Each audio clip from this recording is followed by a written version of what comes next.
നമസ്കാരം. ഞാൻ മൊയ്തീൻ ഷാ വിഷനിലേക്ക് എല്ലാവർക്കും സ്വാഗതം ചെയ്യും. ബഹുമാനി കെ മുഹമ്മദ് അലിയുടെ 3ാമത് ചരമ വാർഷിക ദിനമാണ്. അദ്ദേഹത്തിൻ്റെ എല്ലാ തെറ്റുകളും പുറത്ത് അള്ളാഹു സ്വർഗ്ഗത്തിൽ പ്രവേശിക്കുമെന്ന് അപേക്ഷിക്കണം. മറ്റൊന്ന്, വൈക്കം മുഹമ്മദ് ബഷീറിൻ്റെ ഒരു പുസ്തകത്തിൽ ഒരു പോയിന്റ് സൂചിപ്പിക്കുന്നുണ്ട്. അതായത് ഒരു സുന്ദരിയായ സ്ത്രീയുമായി 5-6 യുവാക്കളിരുന്ന് കൊച്ചുവർത്താനം പറഞ്ഞ് പഞ്ചായത്തിരിക്കുന്നു. അപ്പോൾ ആ സ്ത്രീ അറിയാതെ ഗ്യാസ് പോയി. എല്ലാവരും അപ്സെറ്റായി. അപ്പോൾ വൈക്കം മുഹമ്മദ് ബഷീർ എത്ര സുന്ദര സ്ത്രീയാണെന്നാലും അറിയാതൊരു ഗ്യാസ് വേണ്ടി പിന്നെ ആ ഒരു ഇറിറ്റേഷനായിപ്പോയി. പക്ഷെ നമ്മൾ ഒരു കാര്യം മനസ്സിലാക്കേണ്ടത്, ഏതൊരു മനുഷ്യനും ആണായാലും പെണ്ണായാലും ഒരു ദിവസത്തിൽ 15 മുതൽ 20 വരെയും പ്രാവശ്യം ഗ്യാസ് പോകും. അത് ഈ ഭ്രാന്ത് പോലെ 3 രീതിയിലെ ഭ്രാന്ത്. ഒന്ന്, അവനവന് ദൂഷ്യമില്ല, നാട്ടുകാർക്ക് ദൂഷ്യമില്ല, പിന്നെ അതോടെ ഒരു ഉപദ്രവമില്ല. ചിലരുണ്ട് അവനൊരു ദൂഷ്യമാണ്, ചിലർ നാട്ടുകാർക്ക് ദൂഷ്യം വരും, ചിലർ മറ്റുള്ളവർക്ക് ബുദ്ധിമുട്ട്. അതുപോലെ ഇത് ഗ്യാസ് പോകുക എന്ന് പറഞ്ഞാൽ ആരോഗ്യമുള്ള ഏതൊരു സ്ത്രീ പുരുഷനും അവൻ്റെ വയറിലുള്ള ആ അമിതമായ ഗ്യാസ് അധികം പോകുന്നത് ഗ്യാസ് രൂപേണയാണ്. അല്ലെങ്കിൽ പിന്നെ വായിൽ കൂടി വരും, അതൊക്കെ അത്ര ഉണ്ടാവില്ല. അത് പോയി അതിനൊക്കെ വലിയ ആപത്തുണ്ടാവും. അപ്പോൾ ഞാൻ പറഞ്ഞതെന്ന് വെച്ചാൽ ഒരു അത്ര നല്ല ഭാഷയിലും പറയാണ്. സാധാരണഗതിയിൽ ആരോഗ്യമുള്ള സ്ത്രീ പുരുഷൻ രാവിലെ ബാത്റൂമിൽ കയറി മൂത്രമൊഴിക്കാൻ വയ്ക്കുമ്പോൾ വളരെ ഈസി ആയിട്ട് ഗ്യാസ് ഉള്ള മുഴുവൻ പോകും. അത് ശബ്ദം ഉണ്ടാവില്ല, സ്മെല്ലും ഉണ്ടാവില്ല. അങ്ങനെ പോകുന്നുണ്ടെങ്കിൽ അവൻ ആരോഗ്യത്തിന് ഇഷ്ടമാണ്. അതുകൊണ്ട് ഗ്യാസ് എല്ലാവർക്കും വരും, ഭയപ്പെടാനില്ല.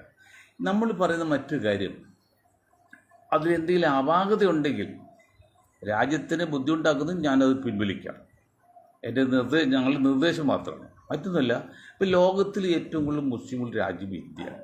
പക്ഷെ ഔദ്യോഗികമായിട്ട് ഇന്നും മുസ്ലിം രാജ്യം പിന്നെ ഇന്തോനേഷ്യയാണ്. പുതിയ ലേറ്റസ്റ്റ് സെൻസസ് വരുമ്പോൾ നമ്മൾ ഇന്ത്യയിലാണ് ഏറ്റവും കൂടുതൽ മുസ്ലിങ്ങൾ. ആ ഒരു പരിഗണന വെച്ച് നമ്മുടെ രാജ്യത്തിന് അതുകൊണ്ട് ഉപദ്രവമില്ല എങ്കിൽ, രാജ്യത്തിന് സുരക്ഷയ്ക്ക് തടസ്സമില്ലെങ്കിൽ, അറബി രാജ്യങ്ങൾ ഇനി മീറ്റിങ്ങുകൾ വിളിക്കുമ്പോൾ ഇന്ത്യൻ പ്രതിനിധികൾ വിളിക്കണമെന്ന് ഒരു നിർദ്ദേശം. ഞാൻ അപ്പോഴും പറഞ്ഞു, നമ്മുടെ മാതൃരാജ്യം ഇന്ത്യയാണ്. ഇന്ത്യ കഴിഞ്ഞിട്ട് ബാക്കി എന്തുള്ളൂ. ഇന്ത്യക്ക് ഒരു നിലയ്ക്കും അതൊരു ബാധ്യതയോ ബുദ്ധിമുട്ടോ ഇല്ല എന്നുണ്ടെങ്കിൽ ഇന്ത്യയെ കൂടി ക്ഷണിച്ച് വേണം എന്ന് വിനീതമായി അറബി രാജ്യങ്ങളുടെ അപേക്ഷിക്കണം. അതിനൊപ്പം തന്നെ നമ്മുടെ ഗവൺമെൻറ്റിനോടും സൂചിപ്പിക്കാം. മറ്റൊന്നിപ്പോൾ അറബി അല്ലെങ്കിൽ ഇസ്ലാമിക രാജ്യങ്ങളുടെ ഐക്യം. അത് 1945 അറബി ലീഗ് ഉണ്ടാക്കിയിട്ടുണ്ട്. 1964 നാസറിൻ്റെ നേതൃത്വത്തിൽ ഒരു അറബിക് ഐക്യം ഉണ്ടാക്കാൻ ശ്രമിച്ചു. 75 മാർച്ച് 25 ഫൈസൽ രാജാവിനെ പിന്നെ സ്വന്തം പേരക്കിടാവ് അല്ലെങ്കിൽ പേരക്കിടാവ് വെടിവെച്ച് കൊന്നതിൻ്റെ പേരിൽ സൗദി അറേബ്യയുടെ ഒരു സഖ്യം അങ്ങനെയൊക്കെ ഉണ്ട്. ഇതൊന്നും മുഴുവൻ വിജയിച്ച് വന്നില്ല. എന്തുകൊണ്ട് ഇപ്പോൾ ഒരു നാറ്റോ സഖ്യം പോലെ ഒരു സഹകരണം ഉണ്ടാക്കാൻ ശ്രമിക്കുന്നു. ആകട്ടെ, അതൊന്നും കുഴപ്പമില്ല, അവരുടെ നിലയിൽ വേണ്ടി ചെയ്യാം. പക്ഷേ അങ്ങനെ ചെയ്യുമ്പോഴും ഈ അറബി രാജ്യങ്ങൾ അല്ലെങ്കിൽ ഗൾഫ് രാജ്യങ്ങൾ ഒരു കാര്യം മനസ്സിലാക്കണം, ഏറ്റവും കൂടുതൽ മുസ്ലിം രാജ്യം ഇന്ത്യ എന്നതുകൊണ്ടും ഇന്ത്യ മഹാരാജ്യവും പാകിസ്ഥാൻ നമ്മളൊരു വിഷയം ഉണ്ടായാൽ അതിൽ പാകിസ്ഥാൻ്റെ പക്ഷം പിടിക്കരുത്. നിങ്ങൾ പുതിയതായിട്ട് ഉണ്ടാക്കിയ നിയമം വെച്ചാൽ പരസ്പരം ധാരണയാണ്. പാകിസ്ഥാൻ അതിലൊക്കെ വെച്ചാൽ സൗദി അറേബ്യയുടെ വിടും, സൗദി അറേബ്യ ഒക്കെ വെച്ചാൽ പാകിസ്ഥാൻ വിടും. അങ്ങനെ ഒരു ധാരണയൊക്കെയാണ്. അതൊക്കെ അയക്കും, ഒരു കുഴപ്പമില്ല. പക്ഷേ ഇന്ത്യയും പാകിസ്ഥാനും തമ്മിലൊരു ഡിസ്പ്യൂട്ട് അല്ലെങ്കിൽ ഒരു തർക്കം വന്നാൽ അതിൽ നിങ്ങൾ ഒരു പക്ഷം പിടിക്കരുത്. ഒരു പക്ഷം പിടിക്കണ്ട, നിങ്ങൾ നിഷ്പക്ഷം നിന്നാൽ മതി. അത് ഞങ്ങളൊരു റിക്വസ്റ്റാണ്. മറ്റൊന്ന്,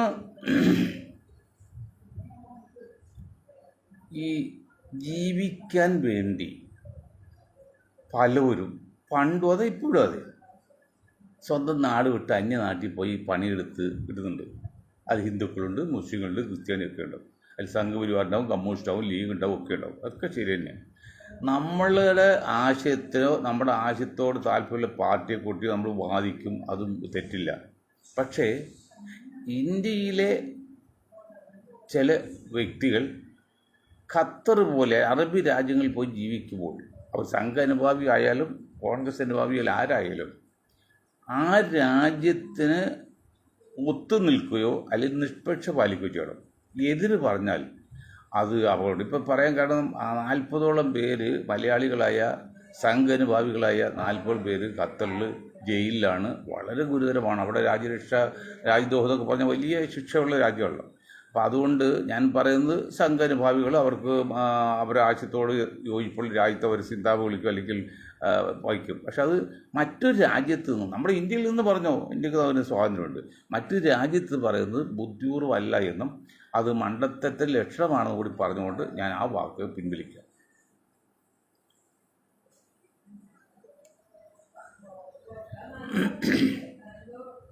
നമ്മുടെ ഇന്ത്യ മഹാരാജ്യം,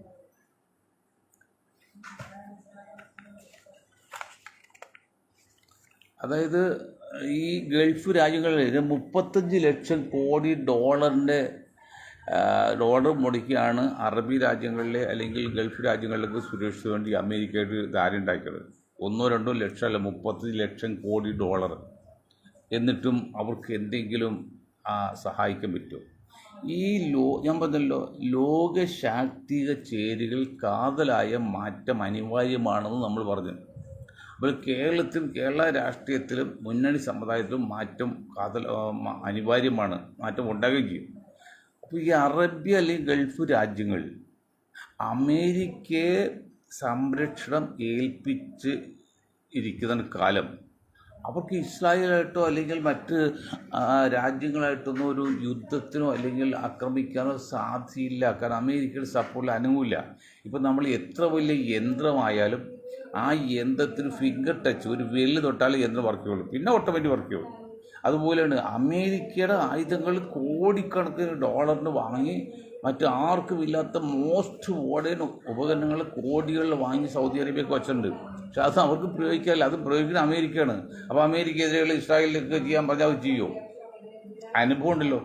എന്നിട്ടും എൻ്റെ അറബികളെ അല്ലെങ്കിൽ ഗൾഫ് രാജ്യങ്ങളെ നിങ്ങൾ ആരെയാണ് അമേരിക്കയെ ഏൽപ്പിച്ചാൽ എങ്ങനെ അത് ശരിയാകും? അമേരിക്കയും ബ്രിട്ടൻ്റെയൊക്കെ സൃഷ്ടിയല്ലേ ഇസ്രായേൽ എന്ന് പറഞ്ഞത്. അവർക്കെതിരെ അമേരിക്ക ചെയ്യാൻ പറ്റുമോ? ചെയ്യാൻ പറ്റില്ല. മാത്രമല്ല, അമേരിക്കയെ പോലും നിയന്ത്രിക്കുന്നത് അല്ലെങ്കിൽ സോവിയറ്റ് റഷ്യ പോലും യഹൂദ സാമ്രാജ്യത്വ ശക്തികളുടെ അല്ലെങ്കിൽ യഹൂദ ഗ്രൂപ്പിൻ്റെ ശക്തി വിളയാടുന്നുണ്ട്. ഈവൻ റഷ്യക്ക് പോലും ഒരു പരിധിയിൽ കൂടുതൽ ഇസ്രായേലിനെ എതിർക്കാൻ പറ്റില്ല എന്നാണ് ലേറ്റസ്റ്റ് ചിന്ത. അമേരിക്കയും പറ്റില്ല. അമേരിക്കകൾക്ക് നിയന്ത്രിക്കുന്നത് ഈ യഹൂദ ലോബി തന്നെയാണ്. മറ്റ് പല രാജ്യങ്ങളിലും ഉണ്ട്. അപ്പം അങ്ങനെയൊക്കെ വരുമ്പോൾ നിങ്ങൾ എന്ത് അടിസ്ഥാനത്തിലാണ് സൗദി അറേബ്യയും ഗൾഫ് രാഷ്ട്രങ്ങളും അമേരിക്കയെ സംരക്ഷിക്കുന്നത്? നിങ്ങൾ സ്വയമായിട്ട് സംരക്ഷണത്തിന് വേണ്ടി ശ്രമിക്കുക. അത് പെട്ടെന്ന് നടക്കില്ല എന്നുകൊണ്ട് നിങ്ങൾ ചൈന, റഷ്യ, നമ്മളെ ഇന്ത്യ, പഴയ ഇന്ത്യയല്ലല്ലോ, ഇന്ത്യ ഉൾപ്പെടെയുള്ള കിഴക്കൻ രാജ്യങ്ങളുമായി നിങ്ങൾ ധാരണ എത്ര ഞങ്ങൾ നേരത്തെ പറഞ്ഞു. എന്നിട്ട് അമേരിക്ക ഇത്രയും പെട്ടെന്ന് നമ്മുടെ രാജ്യത്ത് നിന്ന് നല്ല വാക്കിൽ പറഞ്ഞു വിടണം. പറഞ്ഞു വിടാൻ ധൈര്യമുണ്ട്, പറഞ്ഞു വിടാൻ പോവും. ഇപ്പം ഇവിടെ ഇത് കലങ്ങി മാറ്റി ആലോചിക്കാത്തറിയോ? ഉള്ളാട്ട തുണി പുലയൻ എടുത്തു ഈ പണയത്തിന് കൊണ്ട് കൊടുക്കാം കല്യാണത്തിന് വേണ്ടി. എവിടെ ചെന്നിരിക്കും ഉള്ളാടൻ ഇരിക്കുമ്പോഴും പുലയൻ ഇരിക്കുമ്പോൾ ഉള്ളാടൻ സംഭവിക്കുക, അയ്യോ തോന്നിയത്. അതുപോലെയാണ് പാകിസ്ഥാനുണ്ട് അണുആയുധം, അമേരിക്കക്കുണ്ട്, റഷ്യക്കുണ്ട്, ചൈനക്കുണ്ട്, ഫ്രാൻസിനുണ്ട്, മറ്റു പല രാജ്യങ്ങളും, ഉത്തര കൊറിയക്ക് വരെയുണ്ട്. ഇന്ത്യക്ക് നമുക്കുണ്ടല്ലോ, പാകിസ്ഥാനുമുണ്ട്. അപ്പോൾ ഇങ്ങനെയൊക്കെ ഉണ്ടെങ്കിലും അമേരിക്കക്ക് എതിരെ വരുന്ന കാര്യത്തിന് വേണ്ടി ഈ പാകിസ്ഥാൻ്റെ ആയുധം ഉപയോഗിക്കാൻ പറ്റില്ല, അണുആയുധം ഉപയോഗിക്കാൻ പറ്റില്ല. അപ്പോൾ ഈ പാകിസ്ഥാനും ഇസ്രായേലും പാകിസ്ഥാനും സൗദിയും ഇപ്പോൾ ഒരു ധാരണ ഉണ്ടാക്കിയിട്ടുണ്ട് എന്നൊക്കെ പറഞ്ഞു. ഇതൊക്കെ ഒരു കടലാസ് സംഘടനയായിട്ട് കടലാസ് തീരുമാനമായിട്ട് അല്ലാതെ പ്രായോഗികമായിട്ട് ഇതൊന്നും ആവത്ത് പോയിരിക്കില്ല. കിടപ്പ് അങ്ങനെയാണ്. അമേരിക്കയോട് വച്ചിരിക്കുക അങ്ങനെയാണ്. അമേരിക്ക പറയാതെ ഒരു കാര്യം നടക്കില്ല. അമേരിക്ക പറഞ്ഞാൽ ഇസ്രായേലിനെതിരെ അമേരിക്ക പറയാതെ എതിർക്കാൻ അമേരിക്ക സമ്മതിക്കില്ല. അങ്ങനെ വരുമ്പോൾ ഈ ഒരു സപ്പോർട്ടും ശരിയല്ല. അത് ബുദ്ധിനെ മനസ്സിലാക്കുക. പിന്നെ നമുക്ക് പറഞ്ഞു നടക്കാം, ഒരു സഖ്യമുണ്ട്, അറബികൾ ഒരു ധാരണ ഉണ്ടാക്കുന്നുണ്ട്, നാറ്റോ പോലെ ഒരു ഇതാക്കുന്നുണ്ട്, ഇതൊക്കെ പറയാമെന്നല്ലാതെ അതൊന്നും കൂടുതൽ പ്രായോഗികമാവില്ല. നിങ്ങൾ ചെയ്യേണ്ട ഒറ്റ കാര്യമാണ് എത്രയും പെട്ടെന്ന് അമേരിക്കയായിട്ടുള്ള ധാരണ ഒഴിവാക്കി കിഴക്കൻ രാജ്യങ്ങളുമായി, അതാരൊക്കെ പെടും, റഷ്യ പെടും, ചൈന പെടും, നമ്മുടെ ഇന്ത്യ പെടും, പിന്നെ ഉത്തര കൊറിയ ചേർക്കാം, അവരെല്ലാം ചേർന്ന് ഒരു ധാരണ എത്തിയിട്ട് പരസ്പരം സഹകരിച്ച് പോകാം. അപ്പോഴും ഞങ്ങൾ ആത്യന്തികമായിട്ട് പറയുന്നത് ഒരു യുദ്ധത്തിന് വേണ്ടി പ്രോത്സാഹിപ്പിക്കല്ല. യുദ്ധം ഒന്നിനും പരിഹാരമല്ല. യുദ്ധം ആർക്കും യുദ്ധം കൊണ്ട് ഒന്നും നേടിയിട്ടില്ല. നഷ്ടപ്പെടുത്താൻ ജനങ്ങളെ കൊല്ലാമെന്നല്ലാതെ ഒന്നും നേടിയിട്ടില്ല. എന്താണ് നിങ്ങൾ മനസ്സിലാക്കാത്തത്? ദാരിദ്ര്യം കൊണ്ട് കൊടിയൊത്തി വന്നു, പട്ടിണി മരിക്കുന്നു, രോഗങ്ങൾ മൂലമൊക്കെ അത് മരിക്കുന്നു. അതിനിടയിലാണ് ഈ സാമ്രാജ്യത്വ ശക്തികൾ കോടാനുകൂടി വിലയുള്ള ആയുധങ്ങൾ, ഒരു വിമാനത്തിലേക്ക് എത്ര കോടി വിലയാണെന്നറിയുമോ? ഇപ്പോൾ നമ്മൾക്ക് ഫ്രാൻസിന് വാങ്ങിക്കുന്നതല്ല, ഒരു വിമാനത്തിൽ കാശില്ലെങ്കിൽ ഇന്ത്യൻ ജനതയ്ക്ക് മുഴുവൻ പേർക്ക് ഒരു കൊല്ലം ഭക്ഷണം കഴിക്കാതാണ് മുഴുവൻ ജനത. പക്ഷെ മറ്റുള്ളവർ വാങ്ങിച്ച് ആയുധം സ്റ്റോക്ക് ചെയ്യുമ്പോൾ നമുക്ക് വാങ്ങിക്കണ്ടെന്നാലും വാങ്ങിക്കരുതെന്ന് പറയാൻ നമുക്ക് പറ്റില്ല. കാരണം ആ സിറ്റുവേഷൻ ആയിപ്പോയി. അതുകൊണ്ട് അത് നമ്മൾ പറയുന്നില്ല. ഒരു കാര്യം അറിയാം, അറബി നാടാണെങ്കിലും ഗൾഫ് നാടുകളാണെങ്കിലും നിങ്ങൾ അന്ധമായ വിരോധവും അന്ധമായ സ്നേഹവും മാറ്റിവെച്ച് പ്രാക്ടിക്കലായിട്ട് വേണം അതിന് ഇങ്ങനെ ചില കാര്യങ്ങൾ ചെയ്യണമെന്ന് വിനീതമായി അഭ്യർത്ഥിക്കുക. ഞാൻ വീണ്ടും നമ്മുടെ കേരള രാഷ്ട്രീയത്തിലേക്ക് വന്നാൽ, കേരള രാഷ്ട്രീയത്തിലേക്ക് ഇപ്പോൾ 5-6 മാസത്തകം 2-3 മാസത്തകം പഞ്ചായത്ത് തെരഞ്ഞെടുപ്പ് വരുന്നു. പിന്നെ ഒരു 3-4 മാസം കഴിയുമ്പോൾ കേരള ഇലക്ഷൻ വരും. കേരള ഇലക്ഷനിലും CPM എന്ന് വെള്ളാപ്പള്ളി നടേശൻ്റെ പ്രസ്താവന ഉണ്ടല്ലേ, ഏറ്റവും വലിയ ഈശ്വര വിശ്വാസിയാണ് ഗുരുദേവനെന്നും 90% അമ്മ ശബരിമല വരുന്ന ആൾക്കാർ കമ്മ്യൂണിസ്റ്റുകാരനാണ്. ആന്ധ്രയിൽ നിന്നും തെലുങ്കിൽ നിന്നും മറ്റു ആൾക്കാർ സംസ്ഥാനത്ത് നിന്നൊക്കെ ആയിരക്കണക്കിന് 10,000 ആൾക്കാർ വന്നുകൊണ്ട് ആകെ കമ്മ്യൂണിസ്റ്റുകാർ എത്രയുണ്ട്? പിണറായി വെള്ളാപ്പള്ളി സഖാവെ എത്രയുണ്ട്? ലോകത്ത് ഇന്ത്യ വ്യാപകമായിട്ട് മൊത്തമെടുത്താൽ ഈ 5 കോടി 10 കോടി 100 കോടി ആയിട്ട് പലപ്പോഴായിട്ട് വന്ന് പോകുന്നല്ലോ. വെറുതെ കമ്മ്യൂണിസ്റ്റുകാർ എത്ര ഉണ്ടാവും? 90% കമ്മ്യൂണിസ്റ്റുകളാണെന്ന് വെള്ളാപ്പള്ളി വന്നു. തന്നെയല്ല, പിണറായി വിജയൻ അടുത്ത വീണ്ടും അധികാരം വരുന്നു. ഇതിനേക്കാൾ ഉപരി ഇത്രയും ആരോപണം നിലനിൽക്കുകയും പക്ക അഴിമതിയെക്കുറിച്ച് പറഞ്ഞിട്ടും നമ്മുടെ മുഖ്യമന്ത്രി അദ്ദേഹത്തിൻ്റെ പേഴ്സണൽ കാറിൽ വെള്ളാപ്പള്ളി യാത്ര ചെയ്തതായിട്ട് കാണുന്നു. കുറച്ച് മാന്യതയും കുറച്ച് അകൽച്ചയൊക്കെ അകലം പാലിക്കണ്ടേ? അറിയാമല്ലോ, പണ്ട് ഒരു നയം വ്യക്ത സിനിമയിലുണ്ട്. പണ്ട് ഞാൻ ഈ കോഡ് വയ്ക്കാൻ 2 രൂപയ്ക്ക് വിലയുള്ളൂ, ഇന്ന് കോഡ് വയ്ക്കാൻ ലക്ഷങ്ങൾ വിലയാണ്. ഞാൻ മന്ത്രിയാണ്. അതുപോലെ ഇന്ന് പിണറായി സഖാവിൻ്റെ സ്റ്റാറ്റസ് എത്രയാണ്? കേരളത്തിലെ 2ാമത് ആവശ്യം മുഖ്യമന്ത്രിയായിട്ട് 10 വർഷം തികക്കുന്ന ഒരാളല്ലേ? പഴയ പിണറായി വിജയനാടൊന്ന് അല്ലല്ലോ. ആ വിജയൻ സഖാവ് മുഖ്യമന്ത്രി എന്ന ആളെ നിലയിൽ കമ്മ്യൂണിസ്റ്റ് ഇതുപോലെ ആരോപണ വിധേയനെ ഹൈക്കോടതി പോലും ആരോപണം ഉണ്ടെന്ന് പറയുന്ന ഈ വെള്ളാപ്പള്ളി നിങ്ങൾ എന്ത് അടിസ്ഥാനത്തിൽ, എന്ത് ധാരണയിലാണ്, എന്ത് നേട്ടത്തിന് വേണ്ടിയാണ് കൊണ്ടെടുക്കുന്നത്? ഞാൻ പറഞ്ഞുള്ള ഈഴവ വിഭാഗത്തിൽ 23% കേരളത്തിലുണ്ട്, ശരിയാണ്. ആ 23%-ൽ ഒരു 80% കമ്മ്യൂണിസ്റ്റ് പാർട്ടി അനുഭാവികളുമാണ്. അത് വെള്ളാപ്പള്ളി കഴിവുകൊണ്ടല്ല. അത് ഞാൻ പല കാരണമുണ്ട് ഞാൻ അന്ന് പറയാം. ഇപ്പം ആവർത്തി വന്ന് വിരസ വരും ഇതില്ല. പിന്നെ എന്തിനാണ് വെള്ളാപ്പള്ളിയെ പിണറായി സഖാവ് നിങ്ങൾ ഭയപ്പെടുന്നത്? വെള്ളാപ്പള്ളിക്ക് ഈഴവ സമുദായത്തിൽ ഒരു ഗ്യാപ്പ്, എന്ത് ശക്തിയുള്ളത്? 10% ഈഴവർ പോലും വെള്ളാപ്പള്ളിയുടെ കൂടെ ഇല്ലെന്നേ. ഈഴവരുണ്ട്, 80% ഈഴവർ LDF അനുകൂലം. അത് വെള്ളാപ്പള്ളി കഴിവുകൊണ്ടല്ല. എന്നിട്ടും പിന്നെ വെള്ളാപ്പള്ളിയെ പിണറായി സഖാവ് കൊണ്ടു നടക്കുന്നത് ജാതി ആയതുകൊണ്ടൊന്നുമല്ല, അതൊന്നും ഞാൻ പറയില്ല. വെള്ളാപ്പള്ളിയൊന്നും പിണറായി സഖാവ് അങ്ങനെ ചിന്തിക്കുന്ന പറഞ്ഞ ആളൊന്നുമില്ല. പിന്നെ എന്ത് കണ്ടുകൊണ്ടാണ് നാളെ നിങ്ങൾ എന്നെ സ്നേഹിക്കുന്നത്? എൻ്റെ മഹത്വം കണ്ടുകൊണ്ടാന്ന് ചോദിച്ചോലെ, എന്ത് മഹത്വമാണ് പിന്നെ വെള്ളാപ്പള്ളിയിലുള്ളത്? അപ്പോൾ എവിടെയോ എന്തൊക്കെയോ തകരാറുണ്ട്. അത് പക്ഷേ പിണറായി സഖാവ് മനസ്സിലാകാത്തതുകൊണ്ടായിരിക്കാം. അതൊന്നും മനസ്സിലാക്കി മുന്നോട്ട് പോകുന്നത് നല്ലതാണ്. പിന്നെ വീണ്ടും UDF കുറിച്ച് പറയുമ്പോൾ UDF കെട്ടുറപ്പ് പ്രവർത്തന രീതിയെക്കുറിച്ച് ഞാൻ പല പ്രാവശ്യം പറഞ്ഞു. ഇനി ഞാൻ ഓരോ പ്രാവശ്യം പറയുമ്പോഴും ഈ ജനങ്ങളിൽ അതങ്ങോട്ട് ഉൾക്കൊണ്ടുകൊണ്ട് വളരെ ശക്തമായിട്ട് പ്രതികരിക്കുന്നുണ്ട്. അവർ പറയുന്നത് ഇത് ശരിയാണല്ലോ ഷാ നിങ്ങൾ പറയുന്നത്. കണക്കുകൾ ഉദ്ദേശിച്ച് പറയുന്നത് തെറ്റല്ല, കണക്ക് ശരിയല്ലേ, 437 അത് എന്താ പറയുക, വീണ്ടും പറയാണ്. പക്ഷെ ഇതൊന്നും മനസ്സിലാക്കുന്ന നമ്മുടെ മുസ്ലിം ലീഗിനോ അല്ലെങ്കിൽ CPM-നോ അല്ലെങ്കിൽ കോൺഗ്രസ് പാർട്ടിക്കോ മനസ്സിലാകുന്നില്ല. കോൺഗ്രസ് പാർട്ടി മനസ്സിലാകുന്നില്ല നമ്മുടെ കഴിവ് എന്താണ് കോൺഗ്രസിൻ്റെ കേരളത്തിലെ കഴിവ്. ഞാൻ ഇന്നലെ പറഞ്ഞില്ലേ, കോൺഗ്രസ് ഒറ്റക്കത് മത്സരിച്ചാൽ 5 സീറ്റ് പോലും ജയിക്കില്ലെന്ന് കേരളത്തിൽ. വല്ല സംശയമുണ്ടോ? അദ്ദേഹത്തെ ലീഗ് ഒറ്റക്ക് 10 12 വലിയ 14-15 സീറ്റ് കിട്ടും. അതാണ് കോൺഗ്രസിന്റെ പോരായ്മ എന്ന് പറഞ്ഞാൽ. ഒരുപാട് പോരായ്മ ഉള്ളത് മെയിനായിട്ട് ഈ 5, 6, 8 വർഷം. ഇപ്പൊ മുഹമ്മദ് അലി സാഹിബ് 5 പ്രാവശ്യം ആലോചിക്കുന്ന മത്സരിച്ചതാണ്. JV തോമസ് മാഷ് അങ്ങനെ ഓരോരുത്തരും 5, 8 പ്രാവശ്യമാണ്. അപ്പം മറ്റുള്ളവർക്ക് അവസരം വേണ്ടേ? ഇവർക്ക് മാത്രം മതിയോ? അത് ഓരോരുത്തരും. അതുകൊണ്ട് കോൺഗ്രസ്സുകാർ ദയവ് ചെയ്ത് കോൺഗ്രസ് നേതൃത്വത്തോട് സമൂഹത്തോടും രാജ്യത്തും താല്പര്യമുണ്ടെങ്കിൽ നിങ്ങൾ 2 പ്രാവശ്യത്തിൽ കൂടുതൽ മത്സരിച്ച് ജയിച്ചവർക്ക് ഇനി ചാൻസ് കൊടുക്കില്ല എന്ന് പറഞ്ഞു. അല്ല മുഖ്യമന്ത്രി പോസ്റ്റോ അല്ലെങ്കിൽ ചിലപ്പോൾ ഒരു ചാൻസ് കൊടുക്കാം. അത് ലീഗ് അല്ലെങ്കിൽ ഇപ്പോഴും മാറ്റം പരിപാടിയില്ല. ആ മുരളീധരൻ ഉൾപ്പെടെയുള്ള ആ പഴയ രീതി അതെന്ത് ന്യായമാണെന്ന് ചോദിക്കുന്നത്. 2 പ്രാവശ്യത്തിൽ കൂടുതൽ ജയിച്ചവർക്ക് അവസരം കൊടുക്കരുത്. ഇപ്പോൾ ഒറ്റ കൈകളില്ല. ഇപ്പോൾ അന്തോണി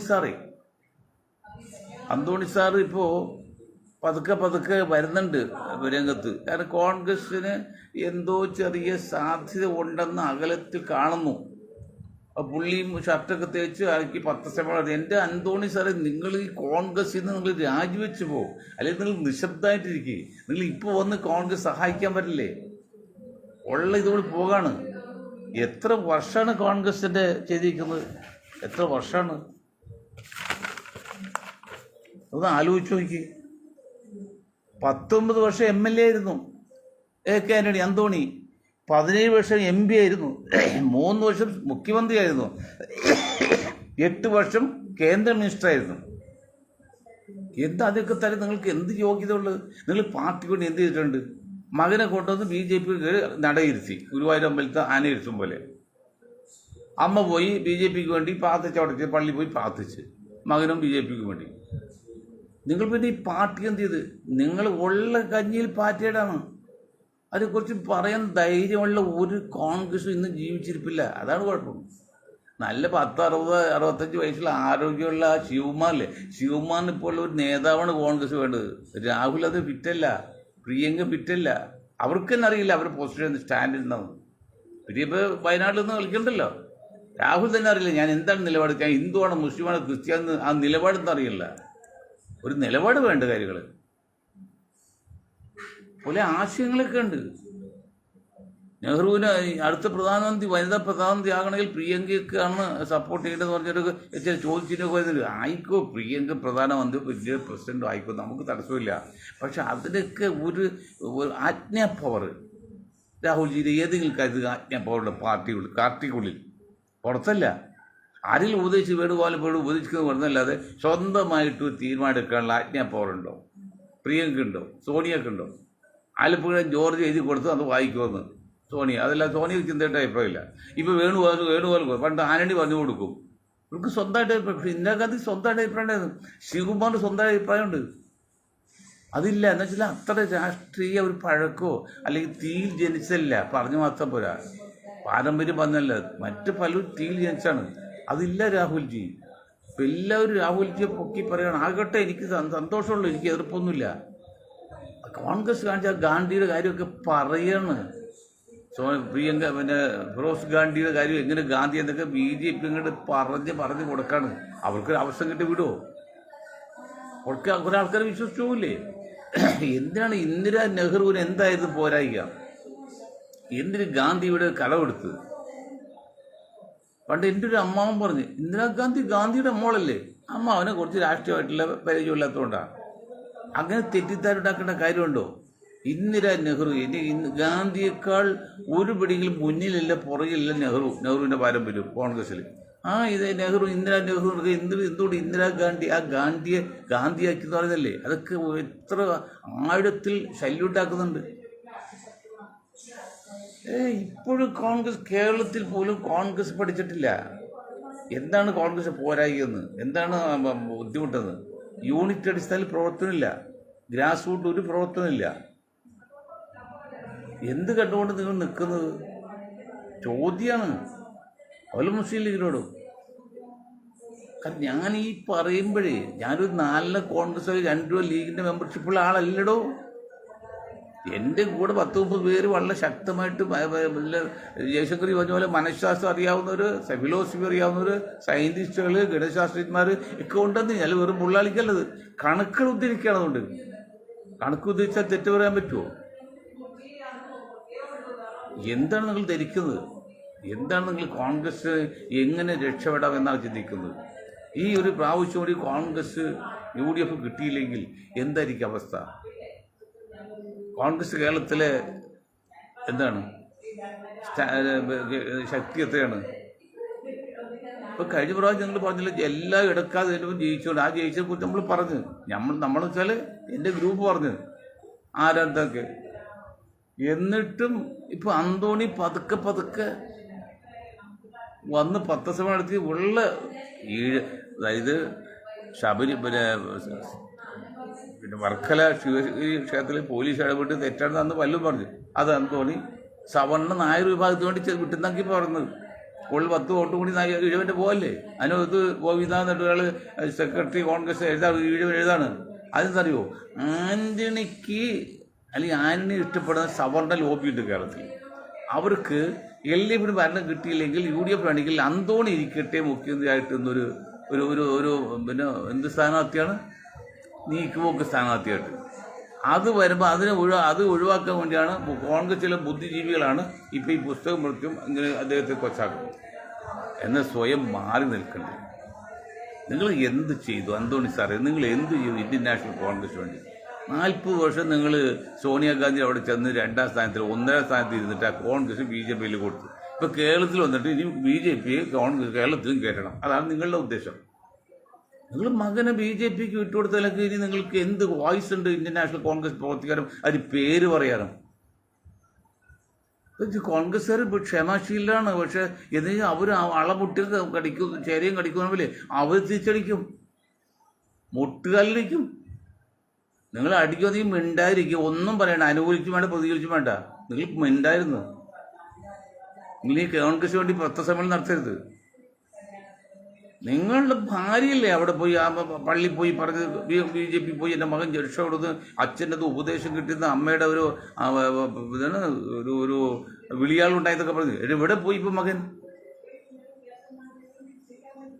അത് മനുഷ്യ പൊട്ടനാക്കണോ? എങ്ങനെയെങ്കിലും UDFിനെ അധികാരത്തിൽ വരുത്തി LDF നിലനിർത്താൻ വേണ്ടി ഞങ്ങളിപ്പോൾ അശ്രാദ്ധ പരിശ്രമം നടത്തുമ്പോൾ നിങ്ങൾ വന്നിട്ട് കോലിടാണ്. 10 സമ്മേളനം നടത്തും. നിങ്ങൾക്ക് എന്ത് വോയിസ് 10 സമ്മേളനം? 40 കൊല്ലക്കാലം ഡൽഹിയിൽ പോയി എന്നിട്ട് നിങ്ങൾ ഈ കോൺഗ്രസ് BJP കൊടുത്തില്ലേ? എന്തെങ്കിലും കോൺഗ്രസ് പഠിച്ചത്? എത്ര സംസ്ഥാന കോൺഗ്രസ് മുഖ്യമന്ത്രിമാരുണ്ടായി? എത്ര സംസ്ഥാനത്ത് ഭരണം ഉണ്ടായത്? അതെല്ലാം നിങ്ങൾ കളഞ്ഞു ഒളിച്ചില്ലേ? അന്നല്ല നിങ്ങൾ BJPക്ക് ഒരു വാക്ക് വേണ്ടിയിട്ടുണ്ടോ? നമ്മൾ ആസാമിലെ തെരഞ്ഞെടുപ്പിനെ കുറിച്ച് പറഞ്ഞപ്പോൾ നിങ്ങൾ ആസാം കോൺഗ്രസ് പാർട്ടിയുടെ പ്രസിഡന്റോട് പറയണില്ലേ ഈ മുസ്ലിം എന്ന പേരിൽ ഇവിടെ ഒരു പാർട്ടി ഞങ്ങൾ നടത്താണ് 16 വർഷമായിട്ട്, അതിൽ 67% അവർ ഭരണത്തിലൂടെ മുഖ്യമന്ത്രി ഉണ്ടായി. അപ്പോൾ നിങ്ങൾ മുസ്ലിമായിട്ട് ഉണ്ടാക്കി പാർട്ടിയുടെ സഖ്യം ഉണ്ടാക്കിയാൽ ആസാം ഭരിക്കാൻ പറ്റോ അന്തോണി? ഇത് നിങ്ങൾക്ക് അറിയില്ലത്. സോണിയാഗാന്ധിക്ക് അറിയില്ല, പ്രിയങ്കയ്ക്ക് അറിയില്ല, രാഹുലിന് ചിലപ്പോൾ അറിയില്ല. പക്ഷെ നിങ്ങൾക്കറിയാമല്ലോ, നിങ്ങൾ കേരളത്തിൽ പോയതല്ലേ. ആസാം കൊണ്ട് BJP കൊടുത്തില്ലേ? അതിൽ ഓരോ സംസ്ഥാനം ഗോവ ഓരോ സംസ്ഥാനങ്ങളും ഇപ്പോൾ കേരളം കൂടി BJP കൊടുക്കണം. അതിനുവേണ്ടിയാണ് ഇപ്പോൾ പതുങ്ങി ഒന്നാമത്തെ ആറാട്ട് കൊണ്ടിന് ഒക്കെ கொஞ்சം വിശ്വസിക്കാൻ പാടില്ലെന്ന് പ്രവാചകൻ പറയുന്നുണ്ട്, മറ്റെല്ലാ മതങ്ങളും പറയുന്നുണ്ട്. നിങ്ങളുടെ കാര്യമല്ലത്. ഡെയിലി നിങ്ങൾ കണ്ണാടി നോക്കിയിട്ട് നിങ്ങളുടെ സ്റ്റാറ്റസ് നിലനിർത്താൻ വേണ്ടിയല്ല, നിങ്ങൾ സമൂഹത്തിന് വേണ്ടി, രാഷ്ട്രീയത്തിന് വേണ്ടിയോ കോൺഗ്രസിന് വേണ്ടി എന്ത് ചെയ്തിട്ടുണ്ട്? നിങ്ങൾ തക്കം പാത്ത് ചെയ്ത് ഇനി അത് വേണ്ട കേട്ടോ. ഞാൻ പറഞ്ഞു എൻ്റെ ഒറ്റയാളില്ല, കേരളത്തിലെ ലക്ഷക്കണക്കിന് കോൺഗ്രസ് അഭിപ്രായം പറഞ്ഞത്. അവർക്ക് ഇതൊന്നും പരസ്യമായിട്ട് പറയാൻ പറ്റില്ല. അത് മറ്റു ചില ബന്ധനങ്ങളുണ്ട്. എനിക്കതല്ല, സ്വന്തമായി സംസാരിക്കാൻ പ്രിയ. എനിക്ക് ആരും ബന്ധനവുമില്ല. അതുകൊണ്ട് ആന്റണി സാറ് നിങ്ങൾക്ക് എന്തെങ്കിലും കോൺഗ്രസിനോട് കേരള ജനതയോട് താല്പര്യം ഉണ്ടെങ്കിൽ നിങ്ങൾ വായടിക്ക് മിണ്ടാതെ വീട്ടിലിരിക്കുക, കഞ്ഞി ഒഴിച്ചിരിക്കുക. എങ്ങനെ ഈ UDF ഒന്ന് കയറിക്കോട്ടെ. കയറി ഒരു ഭരണം കിട്ടിയതിന് ശേഷം നിങ്ങൾ എന്തെങ്കിലും ചെയ്യും. അത്ര അങ്ങനെ ചെയ്യണമെന്ന് പറഞ്ഞുകൊണ്ടും വലിയ വിഷമത്തോടെയാണ് ഞാൻ പറയാണ്, അന്തോണി സാറ് നിങ്ങൾ കാണിക്കുന്നത് ബുദ്ധിമോശമാണ്, കോൺഗ്രസിന് ഗുണത്തിനല്ല. നിങ്ങൾ ജനങ്ങളുടെ ഇടയിൽ നിങ്ങൾക്ക് ഇപ്പോൾ ഒരു അഭിപ്രായം മാത്രമല്ല, ജനം അത്ര വെറുത്തുപോയി. K V Thomas master Congress കിട്ടി എല്ലാ ആനുകൂല്യം പറ്റിയ അവസരം പോയില്ലേ?